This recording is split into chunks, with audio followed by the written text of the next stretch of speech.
Hello everyone. So this is going to be second video in series of our discussion on the governor. If you remember, we already have released the first video on the governor wherein we discussed the appointment method of the governor. What is the qualification that is necessary if a person wants to get into the office of the governor? What is the conditions of the office? What is the oath? What is the privileges and immunity that is enjoyed by the governor? In this video, this is the scope of the video wherein we'll discuss all the parts of the governor in legislative, executive, judicial and financial domain. At the same time, we'll keep comparing the powers of the president with the governor. So what are the powers that in the legislative sphere enjoyed by the president, and what are the powers that almost similar power, let me tell you that almost similar power that is enjoyed by the president.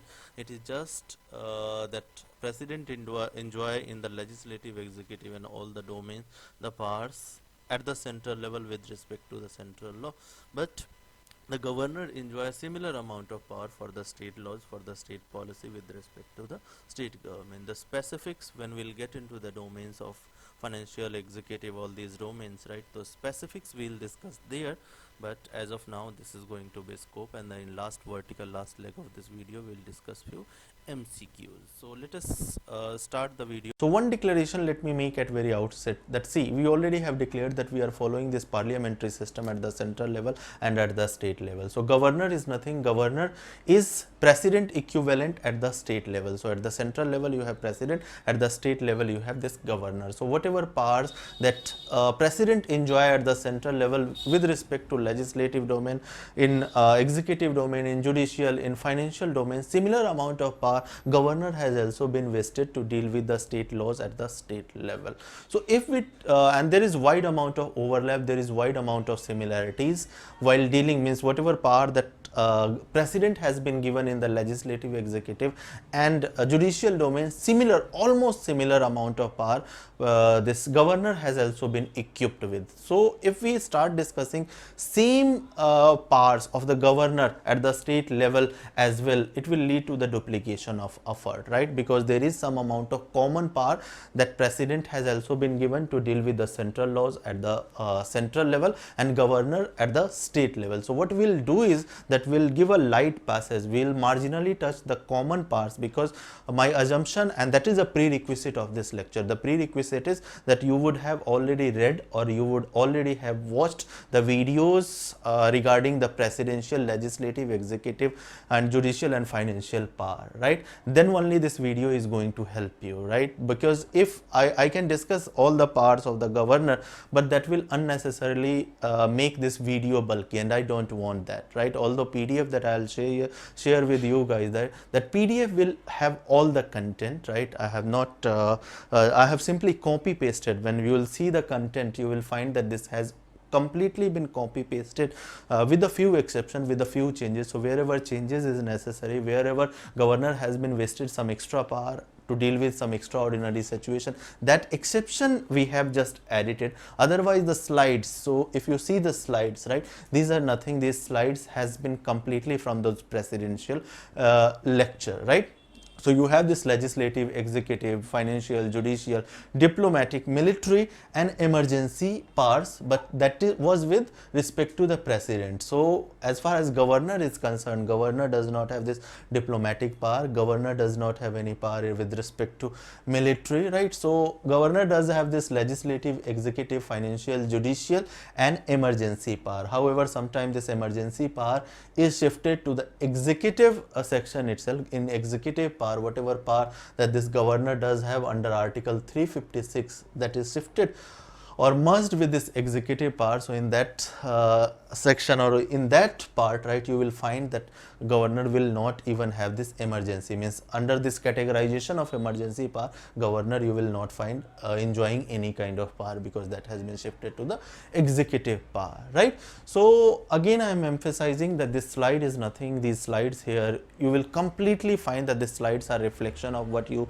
already would have seen in the presidential lecture, and that's why I said that we'll will just have a light passage. Whatever common powers that governor and president does have, will have a light passage, and whatever new power or whatever additional power that governor has been, or whatever exceptional power that governor has been equipped with, which is in addition to the presidential power, will deal with those, will emphasize on those powers. So with that kind of instruction, we are now entering to discuss this legislative power, right? So governor can summon and prorogue both the houses. So both the houses, when I am referring to, so there are 6 states which are bicameral legislature. I hope you do know meaning of bicameral legislature. So bicameral legislatures are those states which does have 2 houses, that is upper house and lower house, right?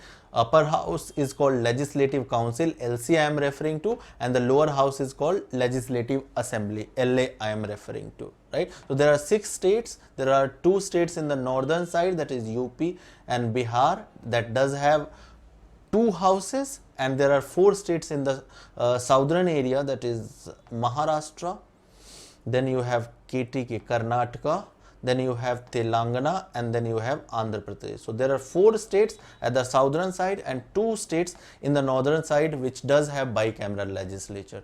So in cases of bicameral legislature, governor will have power that it can summon and prorogue both the houses, right? And this governor also does have power that he can dissolve the assembly. He cannot dissolve the upper house, that is legislative council, because legislative council, like Rajya Sabha at the central level, is a continuing house. Its term is not fixed, although the number of years, right, its members term is fixed, that is 6 years, but the term of Rajya Sabha and term of Lok Sabha, mind you, is not fixed. These 2 houses at the state level, at the central level, are a continuing house, unlike the lower house, that is assembly, whose term is 5 years. Again, it is also not fixed, although it is expected that once elected member of legislative assembly and member of parliament will form a government, right, and they will continue in the office for 5 years, but due to political circumstances, the Lok Sabha or Rajya or assembly is dissolved earlier than 5 years as well, right? So I hope this point would be clear to you. There are another tools related to this summon and prorogue, that is adjourn and adjourn sine die. I am again not explaining what is the meaning of adjourn and adjourn sine die, because this has already been explained in the parliament chapter, and I am moving ahead with the assumption that you would already have watched that parliament lecture and you would understand the meaning of what is the adjourn and adjourn die. So this adjourn and adjourn die power does not belong to the governor, right? This is the power, or this is a tool that is exercised by speaker in case of assembly and chairman in case of legislative council, right? Similarly, speaker at the Lok Sabha, at the central level, this power was being, or this tool was being exercised by the Lok Sabha speaker, and at the Rajya Sabha level, this was power belonging to the chairman. So I hope the first legislative power of the governor you would have understood. The same power was being enjoyed by the president at the central level. Second legislative power, so I am not explaining this because the second legislative power under Article 175 of Indian Constitution, right, does belong to, or is held by governor. So governor does have power that at any time he can call any particular house, either legislative assembly or legislative council, and he can address if the governor does have any kind of concern, and if he does not want to follow the dictates of council of minister, or if he feels कि council of minister से discussion से मेरा फायदा नहीं, मतलब state का फायदा, means council of minister is not functioning on the constitutional line and now I need to address whole of the state legislature, in that case he does have power that he can call legislative assembly separately, he can call legislative council separately. So governor at the state level and president at the central level does have this power that he does have right to address either house individually, and he can also, under same article, the power has been given to the governor that he can inquire on any pending bill before the house. So if there is any pending bill before either legislative assembly or legislative council, whatever the case may be, he can inquire कि भाई किस stage पे है. Although I already had explained this in presidential lecture, but okay, कोई बात नहीं. Governor address addresses the state legislature, and this is a special power under Article 176 that has been given to governor, right? So governor can address state legislature at the two occasion, and this is a customary address. And what are those two occasions? So the first occasion is that as soon you have a newly constituted assembly, so election has happened and you have new member of legislative assembly in place, so on that particular occasion whole of the state legislature is gathered and governor addresses that state legislature. So at that moment he can simply means his speech here at this stage is prepared by Council of Minister. So Council of Minister can give a letter or can a speech, right, where whatever visioning and or whatever motto how they want to run the government, what will be their target for next 5 years, right? So all those things can be mentioned in this speech, and governor will address the state legislature with that kind of speech. The another occasion is that at the beginning of each year, generally at the budget session is the beginning of each year, right? So governor addresses at this state legislature at the beginning of each year, right? So at the budget session, that is generally starting of each year, so that budget session is addressed by the governor. And mind you, one question I had framed when in the presidential lecture, and the statement had been picked from here, and the statement was something like this, that the president addresses this Lok Sabha and Rajya Sabha collectively at the starting of each session. So that statement was wrong. President does not, or governor does not addresses both house collectively at the starting of each session. No, he addresses at the beginning of each year, not each session. You do have these three sessions: budget session, then you have monsoon session, and then you have this winter session. So president or governor does not address both the houses or one house in case of governor, in case of unicameral legislature, right? So he does not address all these sessions. No, he just addresses this budget session, which happens to be beginning of each year, right? I hope that point would be clear. Then governor does have power that he can nominate 1/6 of the member of the legislative council.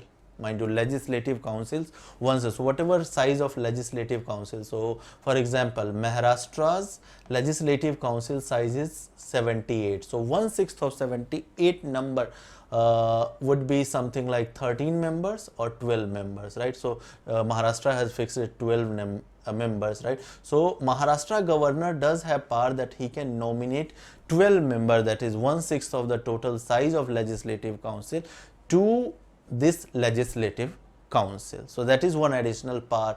Or president at the central level, if you remember, president in Rajya Sabha, that is upper house, did have power that he could nominate 12 members from field of art, science and literature, right? So 12 members at the central level president could nominate, and here this number exactly is not fixed. This number is 1/6, so whatever size. So if size is 40 of the legislative council for a particular state, so 40 ka 1/6 member will be nominated by the governor in the legislative council, right? So I hope that point would be clear to you, that nominating members, governor does have power to nominate members to the legislative council in bicameral legislature states, right?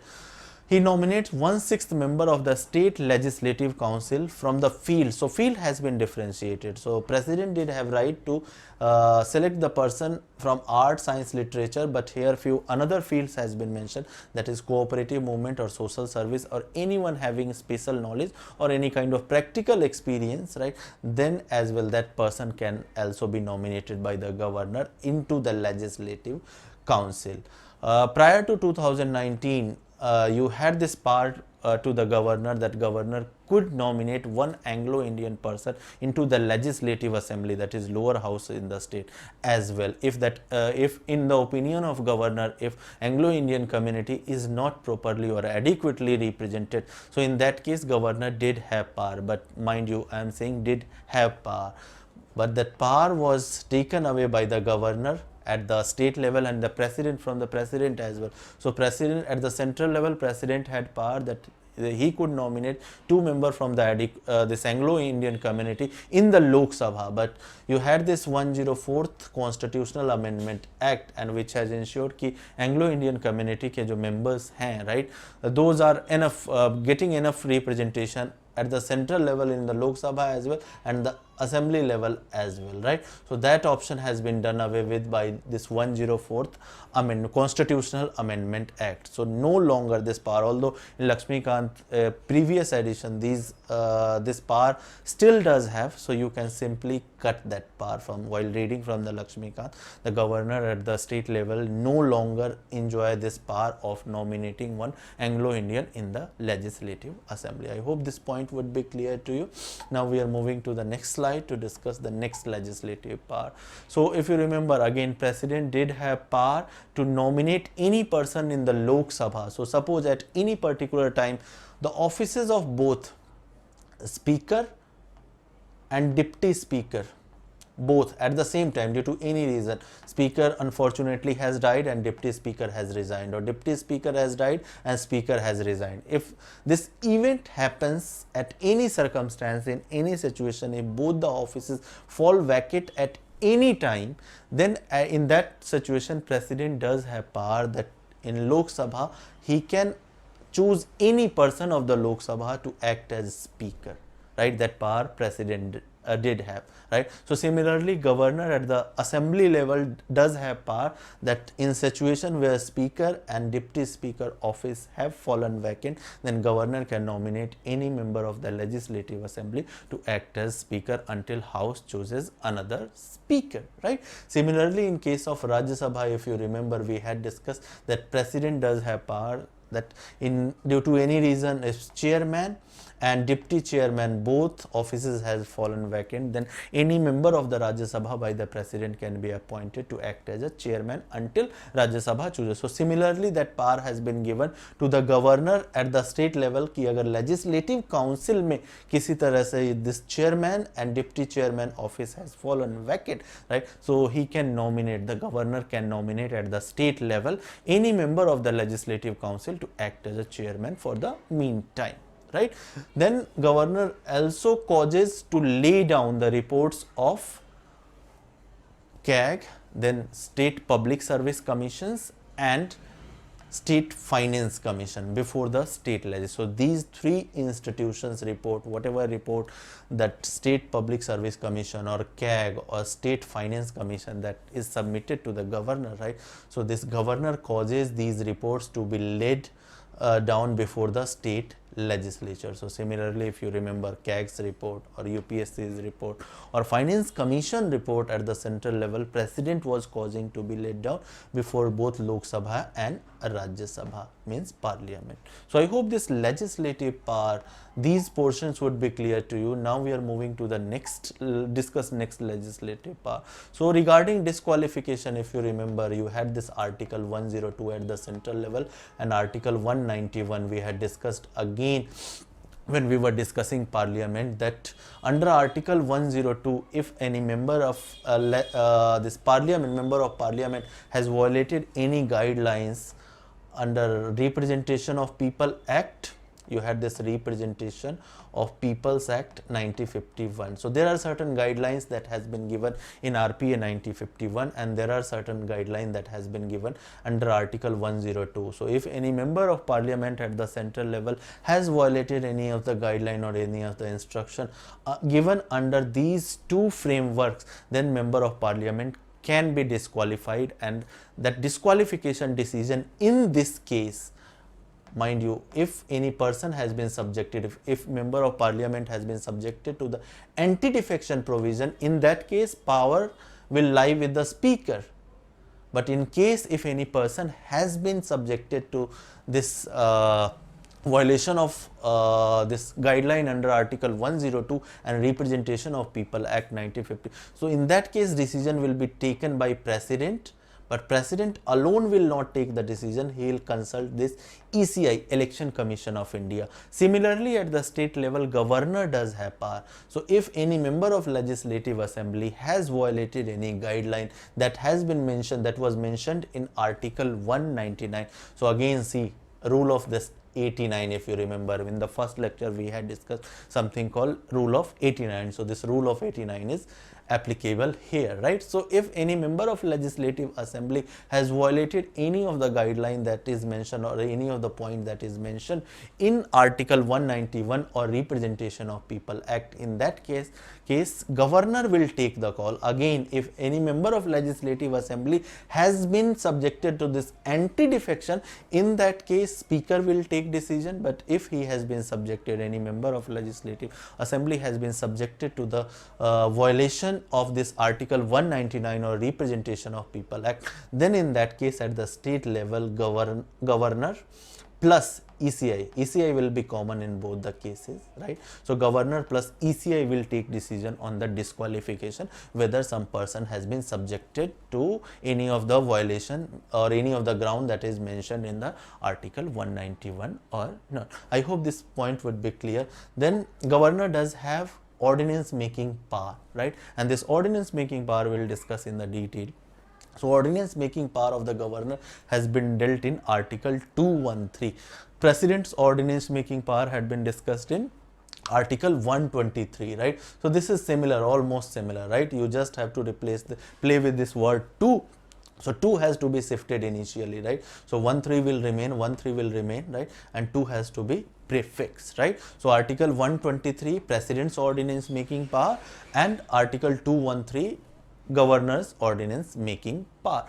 Then thereafter veto powers of the governor. So if you remember, we had this article 111, right, in relation to the president. So what powers president does have at the central level when a bill passed by Lok Sabha and Rajya Sabha is presented to him, that had been discussed in article 111. Again, rule of 89, right? So under article 200, governor does have certain power, right? And those powers are what? So when a bill passed by both the houses, if bicameral legislature, or if a bill passed by assembly in case of unicameral legislature is presented to the governor, what are the options that governor does have that has been mentioned in article 200, right? So what are the options that governor does have? So these are the 4 options that governor does have. So the first option is that he can assent the bill, right? He passes the bill. In that case, bill will become act, right? So if he signs, if he says that yes,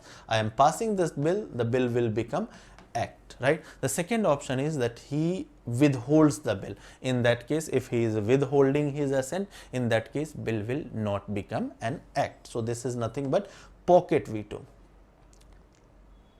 Pocket veto, so governor can exercise pocket veto over the bill. The third option is that he can send the bill for the reconsideration to the legislature. If he is not happy with it, not happy means his personal happiness does not matter. In regards to the bill, if that governor feels that if it is violating any of the constitutional principle, or if it is not in interest of larger masses, or in his opinion due to any reason that bill is not appropriate, then that bill can be sent to the state legislature. And that state legislature, if after being sent, so suppose governor has sent a particular bill to the state legislature, suppose assembly, right?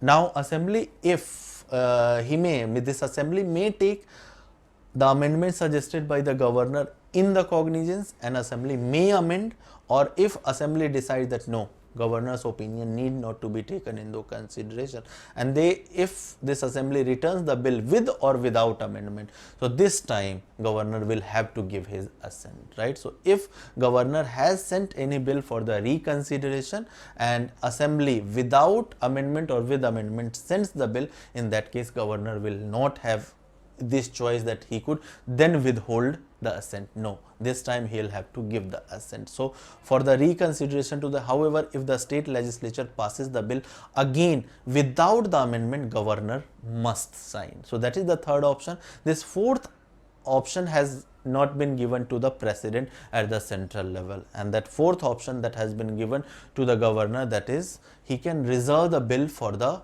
president, for the assent of president. So if there is any bill that has been passed by the assembly, and if it is in opinion of the governor that this bill should be assented, or this bill should be given sent to the president, in that case governor can reserve that bill, or governor can send that bill to the president as well. Now, as far as state bills in regards to the presidential approval is concerned, that can be categorized into three areas. So there are certain subjects on which if state wants to make bill, in that case state, prior to even introducing the bill into their legislature, into the assembly or into the legislative council, whatever the case may be, if state wants to make bill on this particular subject, interstate trade, if you remember article 304 we had discussed, right? So article 304 deals with interstate. So let us take an example. Suppose you have this UP and Bihar, and there is an ongoing trade, whatever laws are there over the octroi or whatever taxes that are being collected by UP or Bihar at their border, right? So there is already an existing law. Now tomorrow UP legislature sits and tries to amend this bill. If that bill is negatively impacting or hampering the trade between this UP and Bihar, in that case such kind of bill, prior to even introduction into the assembly, prior to introduction, it needs to be sent to the president, even prior to the introduction, right? So it will be sent to the president. President will look into the provision, and if president says that yes, this bill is okay for the introduction, then only this bill will be introduced into the state assembly or a state legislative, whatever the case may be. So that is the first categorization. There are two other categorization. The two another categorization depends on the governor's choice. So the second categorization is where governor can. So in this case, in these two categorization, the bill has already been introduced into the house. House or houses has already passed the bill. Now the bill has been sent to the governor. Now if in governor's opinion, if that particular bill is violating fundamental right, now these cases will entirely depend on the governor's opinion, where governor can reserve. Let us see, governor, in these cases governor can reserve this bill for the presidential assent, and in this particular, in these two category of bill that has been passed by the state legislature, in this category governor must, if bill is falling into this category, in these two categories, then governor must reserve that kind of bill. Let us see what are the cases. So if in governor's opinion, if a particular bill that has been passed by the state legislature, if that particular bill is violating either fundamental right or directive principle of the state policy, or if it is clashing with any of the central law, or center has made any law on the concurrent list, mind you, on the concurrent list center and state both does have power to make law on, right? So center has already made a law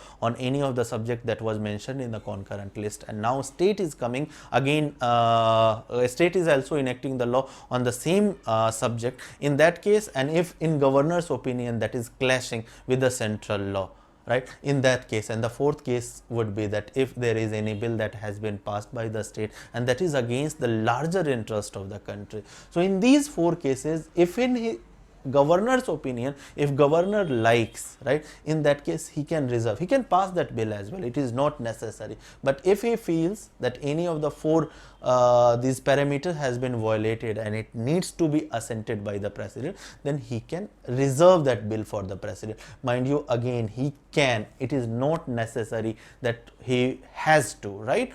But in these cases, if there is any bill that has been framed by the state legislature, that has been passed by the state legislature, but that bill is endangering the position of the high court, in that case governor will have to, even after passes by the state legislature and when ball is in governor's court, in that case governor will have to, if it is endangering high court's power, if it is endangering high court's position, in that case governor will have to necessarily reserve that bill for the assent of the president. The second can be if financial emergency under article 360, right? If financial emergency is in operation, and if any money bill has been introduced in the state, and if center directs that send this money bill, in that case again it is mandatory, it is incumbent on the governor to reserve that bill for presidential assent. I hope the difference between must, can, and even prior to the introduction, these three categorization would be clear. Let me repeat it. If there is any bill which is trying to regulate interstate affair, in that case, even before introduction into the house, president's prior approval is necessary. In these 4 categories, if bill is falling and state legislature has already passed, in that case governor can reserve, it is not necessary. But if bill is falling in any of these 2 categories, in that case governor will have to necessarily, it is mandatory for governor to reserve that bill for the presidential assent, right? So I hope this legislative power would be clear. There is one more area that needs to be discussed, and that is rather 2 area, that is veto power we'll discuss. The veto power I guess has been discussed. We'll discuss this ordinance making power under this legislative power itself. So let us move to the next slide and let us discuss this. Okay, so there is something called presidential veto over the state bill, and that has been discussed in article 201, right? So under article 200, this was a power of governor to assent or to withhold or to send it for the this presidential reservation, right? So that was article 200. Now article 201, that is the next article of 200. So when a bill has been sent, so suppose House has passed the bill, House after passing the bill sent it to the governor, and in governor's opinion this bill had to be sent to the president. So governor has sent this bill to the president. Once this bill has been sent to the president, thereafter governor will have no control over this particular bill.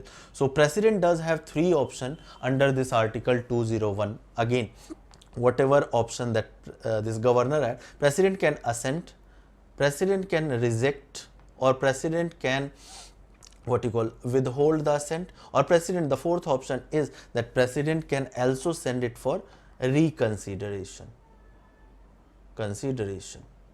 right? So these 4 options president does have in regard to the state bills, right? So now the point that I said, that the governor once has referred this bill to the president, governor will have no communication, governor will have no control over this particular bill. Now whatever communication that will happen from president to House, right? So president does have these 4 options. President can assent, president can reject, president can return this bill. Mind you, in regards to the state money bill, if there has been any money bill that was sent by the governor to the president, president cannot return the money bill. Similarly, governor could also not return the money bill. So on similar line, president also cannot return state money bill to the House, right? So that option of reconsideration, right, that is not available to the president in regard to the state money bill, right? He can assent, he can reject, or he can withhold. So the first learning here was that governor's role will end once the bill has been referred to the president.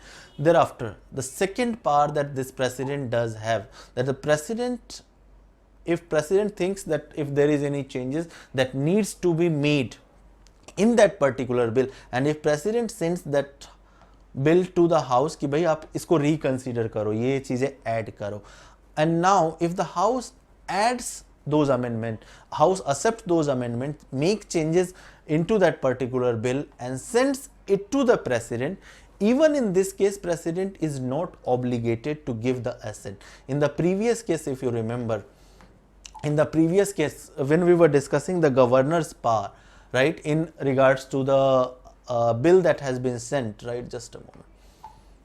So if there was any bill that has been sent to the governor and governor send it to the House कि भाई इसमें कुछ changes करने हैं, and if House with or without changes was sending it to the governor, in that case governor had to assent, or rather president as well at the central level. अगर president कुछ भेजता है लोकसभा और राज्यसभा को कुछ changes के लिए, और Lok Sabha Rajya Sabha whether they changes it or not, right, president did not have much power. In that case, if the House has sent it to the president at the central level, they had to assent it. But in case of state bill, if the president is sending it to the state legislature or state assembly, right, if it is sending to the House, and House, even if it is accepting the amendment and after that sending it to the president, even in this case president is not obligated to assent it, right? So that is one additional power that president has been given in regard to the reconsidered bill.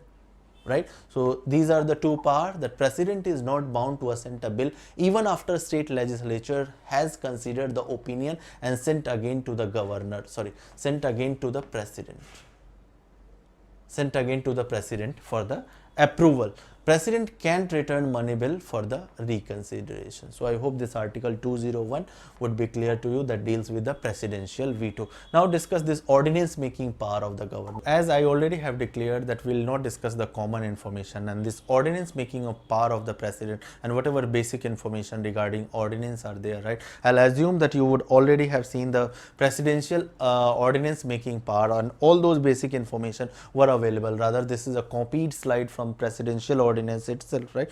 So whatever basic information, that in which situation this ordinance is enacted by the center or by the president. So the same situation in which president enacts the ordinance, in similar situation governor also does have power, that when both the house, either of the houses are not in session, in that case governor has been empowered to enact the ordinance, right? This ordinance making power is coextensive with the legislative powers. Then within the 6 weeks of the reassembly, so once you have enacted, means governor or president has enacted this ordinance, within the 6 weeks of reassembly of the assembly or the Lok Sabha and Rajya Sabha at the central level, that ordinance has to be presented before the house. Now house will take the decision whether that ordinance will continue or not. So whatever, whether it is a discretionary power of the governor and president, so all those information is available, and I'll assume that you would already have studied or you will study, right? So those things, those common points I am not discussing.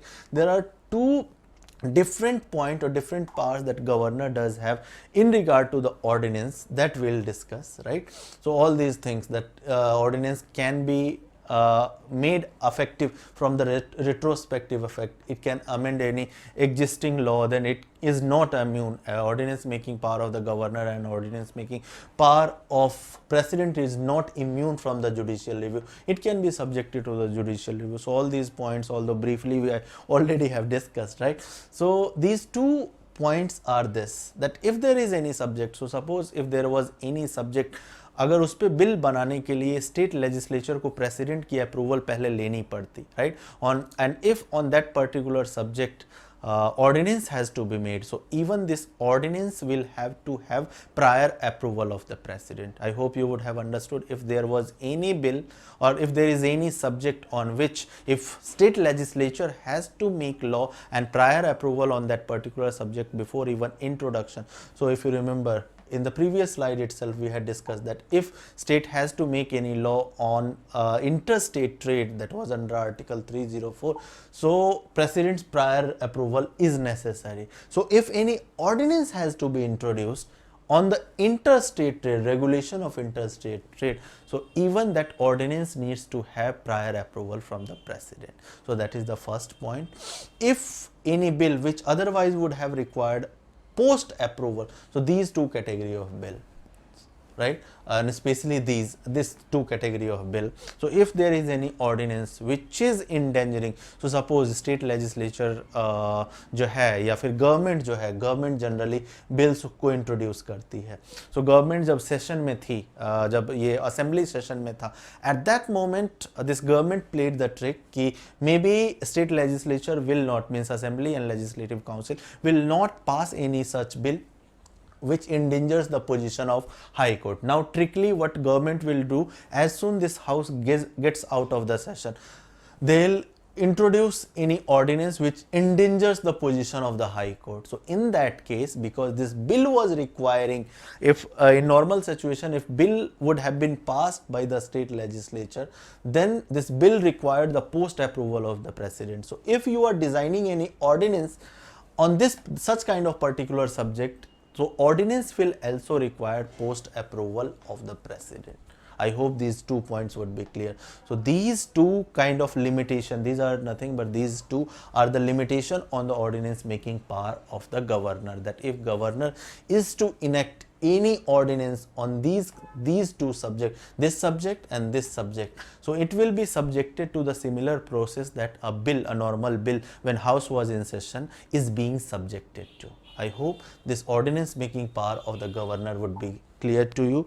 again I am repeating that I am assuming that all these basic information you already would have grabbed from the previous video, or you would have taken from the previous video, right? So this is nothing, means again I can read it again, it will take, I can explain it again, it will take another 5 or 10 minutes, but this will lengthen this video, so I don't want to make this video lengthy, right?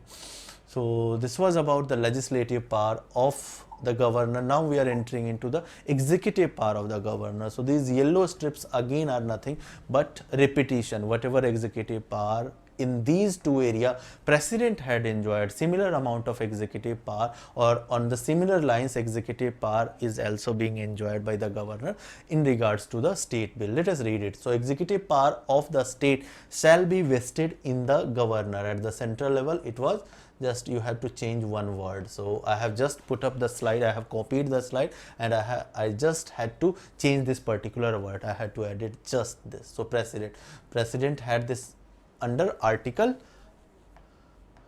53, if you remember, right? All works of the state is formally done in his name. So whatever bill, whatever agreement, or whatever MOU with another state has to be signed, that will be signed formally. Whatever contractual obligation, whatever any kind of contract, if state is signing with any contractor, right, any road construction, so that will be signed ultimately in his name, in governor. So that is the meaning. He appoints chief minister, council of minister, advocate general, state finance commission का जो वो होगा, या फिर state election commission, ठीक है, या फिर chairman of state public service commission, their members. So all these appointments are done by governor, and that appointment power comes under the executive power of the governor, right? So similarly at the central level as well, if you remember, attorney general का appointment, election commission का appointment. Mind you, this is SEC, state election commission, which conducts election for the municipality and panchayat, right? MLAs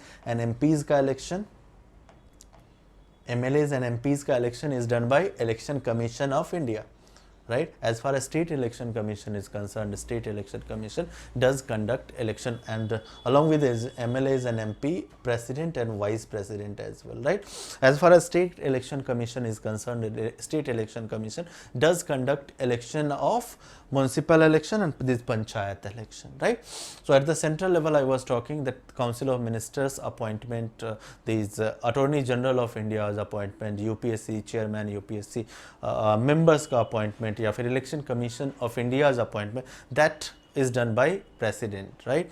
And that comes under the executive power of the president. He is also, so this is one addition, the strip color has been changed, so that is addition, right? So whatever information that will lie into the yellow strip, that will be common power or common jurisdiction of the president and governor, and the changed color will just denote that it is an additional power that has been given to the governor. So governor is ex officio chancellor of all the universities in the state, right? He also appoints vice chancellor, means generally formally chancellor he will be, right, but he cannot take care of day-to-day administration, because as a governor he does have certain duties towards state as well, right? He does. So formally he will be chancellor, he will be head of state universities, but he will appoint vice chancellor to look into the executive day-to-day administrative functions of the university. So he will be ex officio chancellor of all universities of the state, but he does appoint vice chancellor to those state universities. So that was one additional executive function.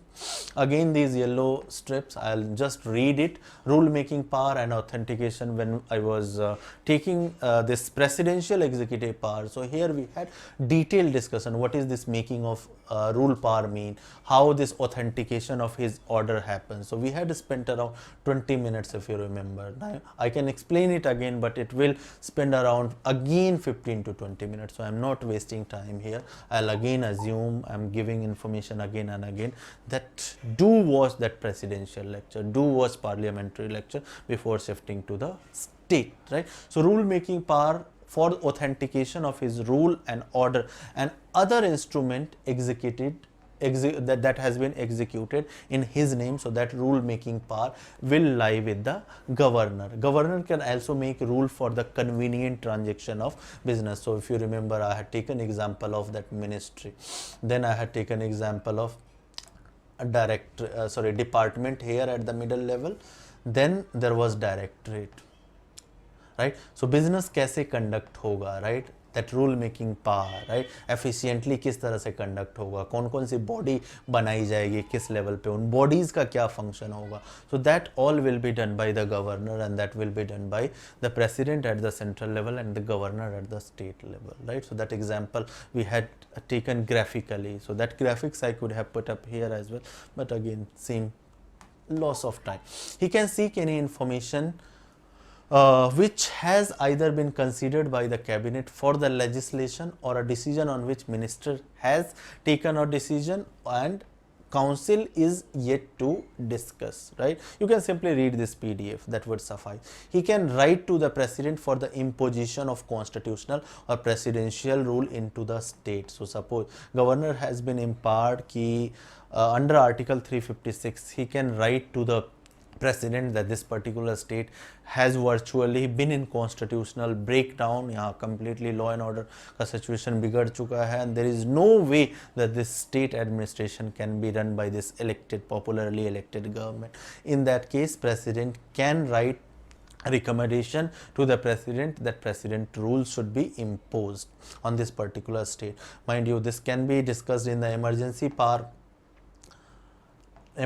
powers of the governor, but I have put up this under the executive. Rather, there are many books, D.D. Basu and Lakshmikant both have put this up in the executive powers of the governor, right? Although from my opinion this could have been put up in the emergency powers of the governor. Under article 352 and under article 360 regarding financial emergency and national emergency, governor does not have any power.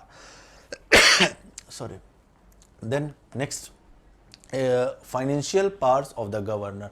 So similarly, all the yellow strips, so president also did have power in these relation at the central level. So money bill, if you remember, under article 110, right, president did have power that prior permission regarding the money bill, right, had to be taken by the cabinet before introduction of any money bill into the Lok Sabha, right? So similarly here at the state level, prior approval or prior permission of governor has to be taken even before introduction of any money bill into the state assembly. Then he causes, means governor causes annual financial statement. So you had this article 112, if you remember, at the central level, right? So under article 112, president causes annual financial statement, that is budget, to be led before the state, in the Lok Sabha, right, at the central level. Here governor causes annual financial statement, that is budget, to be led before the state legislature. He can make, means governor can make advances out of contingency fund in unforeseen circumstances. Then governor causes, he will constitute state finance commission. Then similarly, president at the central level, he was constituting not central finance commission, that was by default finance commission, right? How many members, what will be terms of reference, so all those would have been decided by the president at the central level. Similarly, at the state level, terms of reference of the state finance commission, right, will be decided by the governor. Now state finance commission means central finance commission to distribution of the resources between center and state, and how to improve the resources of the consolidated fund of India was being seen by the finance commission. What will be the job of this state finance commission? So the job of state finance commission is to look into the distribution of resources from state to the municipalities, from state to this Panchayati Raj institution. Then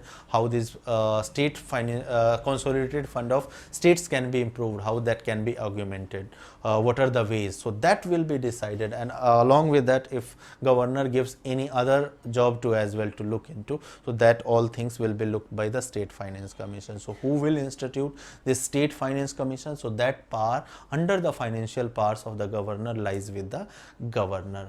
How many members and all those things will be decided by the governor itself. Will it be instituted every 5 years? The answer is no.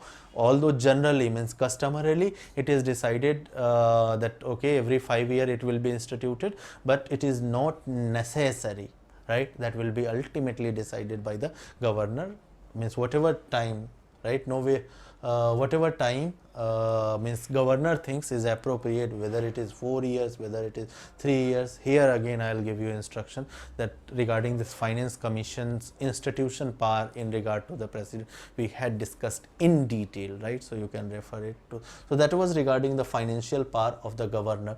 What is the judicial power? So under the judicial power, the clemency power we'll see in the detail. Clemency power of the governor, right? So under the judicial power, governor does have power that he will be consulted by the president when judges of the high court in that particular state. So suppose Allahabad High Court, right? You do have UP's court.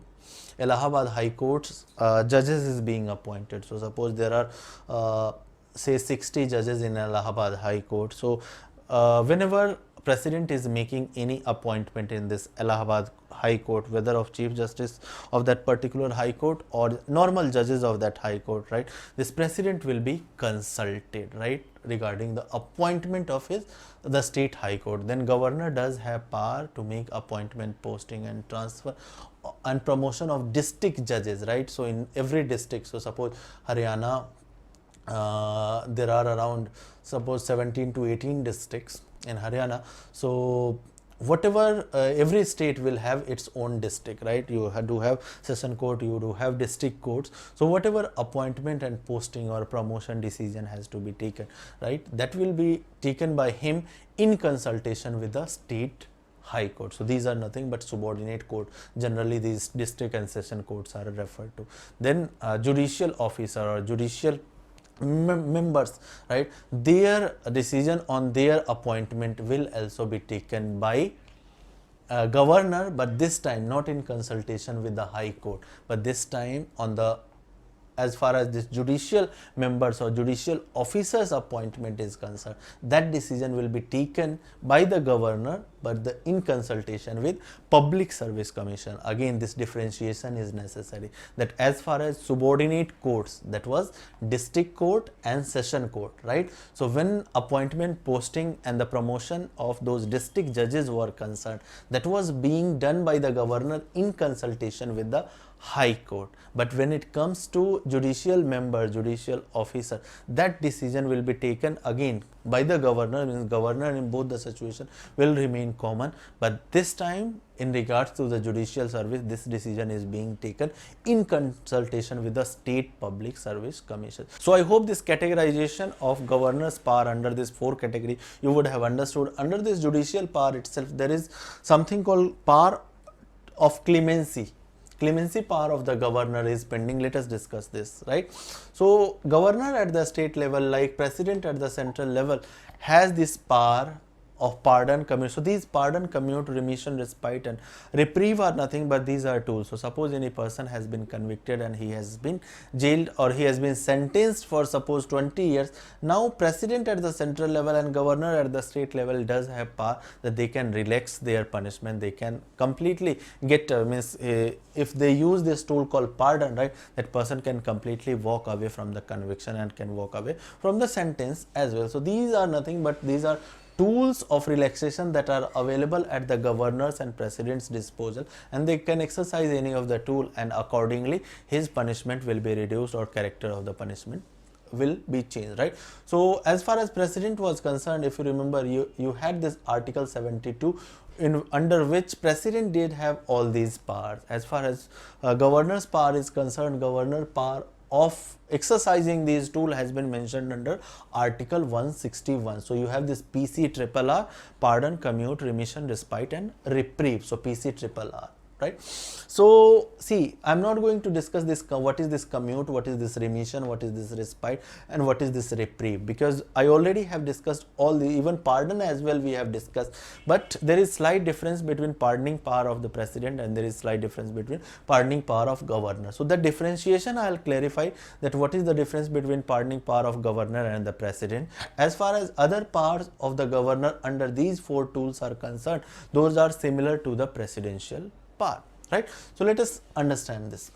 Let us understand the difference. So even before understanding the difference between pardoning power of the president and pardoning power of governor, you will have to understand what is called pardon, right? So see, there are 2 legal terminologies. One is called your conviction, and another is called sentence. What is the meaning of conviction and what is the meaning of sentence? So as soon a person has been described guilty into the court, charge sheet was filed, right? There was back and forth trials, prosecution, defense, they presented the argument. Finally the person was found guilty of a particular crime. So as soon he is declared guilty, it will be said in legal terminologies that he has been convicted. He is now convicted.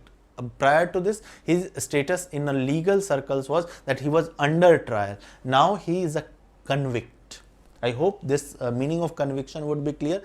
And the sentence. So as soon the punishment, the amount of punishment that under particular section he is being jailed for 7 years or he is to be hanged, right? So that punishment is nothing but that is sentence. So suppose 20 years sentence has been awarded. Now if this pardon tool is being used, pardoning is nothing but completely absolving someone from both conviction as well and from sentence as well, right? If remission or respite is being exercised, you will see that 20 years may be made 10 years or 5 years. So that kind of thing will happen under remission or respite. But if this pardon tool for the relaxation is used either by the president or governor at the state level, right, you will see that that man will completely walk free from the jail, right? He'll be free from conviction as well and he'll be free from sentence as well. So that is the meaning of he is as good as कि उस पे कोई FIR कभी उस पे कोई case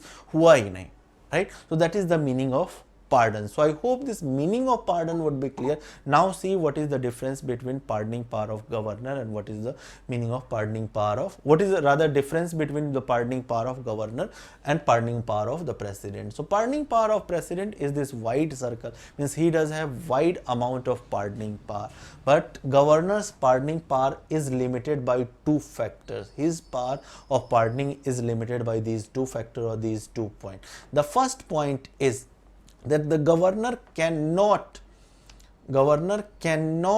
do anything in regard to any person who has been court-martialed, or if any court established under Armed Forces Act has given any kind of punishment to its personnel. So suppose any military person, any person belonging to the Indian Air Force, suppose they have been given any kind of punishment.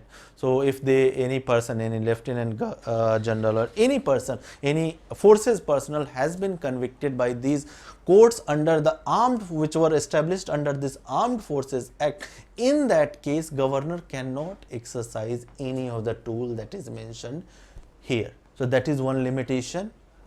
And that is one difference between president can exercise any of the tools. President can reprieve, president can pardon, commute, remission, respite. President can exercise any of the tool, but governor cannot in that. The second difference is that if suppose any person has been awarded the death sentence, now governor cannot pardon him. Governor can commute him. What is the meaning of commute? Again, I'll have to brief you. So the meaning of commute is nothing but changing the character of punishment, right? Your understanding that death sentence में governor कुछ कर ही नहीं सकता, that is wrong, right? Governor कुछ कर सकता है, but he cannot completely pardon him, right? Meaning of pardoning a person of a death sentence is giving him a completely cakewalk, right? Means he is as good as कि उसने कुछ किया ही नहीं, right? So that cannot be done by the governor. Right? Governor can, if a person is on death sentence and if suppose he has to be hanged by in next 10 days, right? So governor can commute, means meaning of commute that this death sentence can be changed into life imprisonment. So that can be done by the governor, sorry, right? That can be done. That can be changed. So governor can do anything, can exercise any of the tools. Right? He cannot simply pardon it, right? But the president can pardon these death sentences. So that is the 2 difference. The first difference is that in cases of court-martial, in cases of any punishment that has been awarded by any court established under Armed Forces Act, governor cannot exercise any of these 5 tools.